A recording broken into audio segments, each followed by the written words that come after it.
আসসালামু আলাইকুম। আমি শিহাব কথা বলছি জার্মানির এসেন শহর থেকে। আজকে আমি কথা বলবো আউসবিল্ডুং সম্পর্কে, বিশেষ করে ফ্লেগে আউসবিল্ডুংয়ে।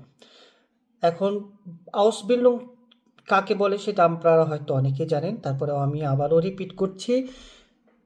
আউসবিল্ডুংয়ের বাংলা যদি আমরা করি, সেটা মানে হচ্ছে প্রশিক্ষণ, প্রশিক্ষিত করা, কাউকে ট্রেনিং করানো। এখন এটা হচ্ছে শাব্দিক অর্থে, কিন্তু মূলত আউসবিল্ডিং বলতে যেটা বোঝায় সেটা হচ্ছে কোনো একজন ব্যক্তিকে তার একটা সুনির্দিষ্ট বিষয়, কোনো একজন ব্যক্তিকে কোনো সুনির্দিষ্ট বিষয়ে দক্ষ করে গড়ে তোলা, হাতে কলমে শিক্ষাদান করা।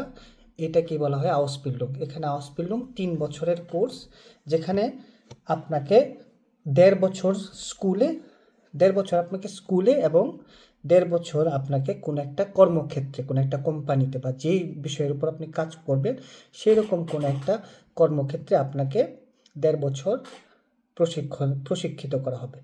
এতেও সুবিধা হবে কি, আপনি ওই কাজটা সম্পর্কে তাত্ত্বিকভাবে যেমন আপনার একটা সম্যক ধারণা থাকবে, তেমনি আপনি ওই কাজটা করার জন্য একজন দক্ষ জনশক্তিতে রূপান্তরিত হবে।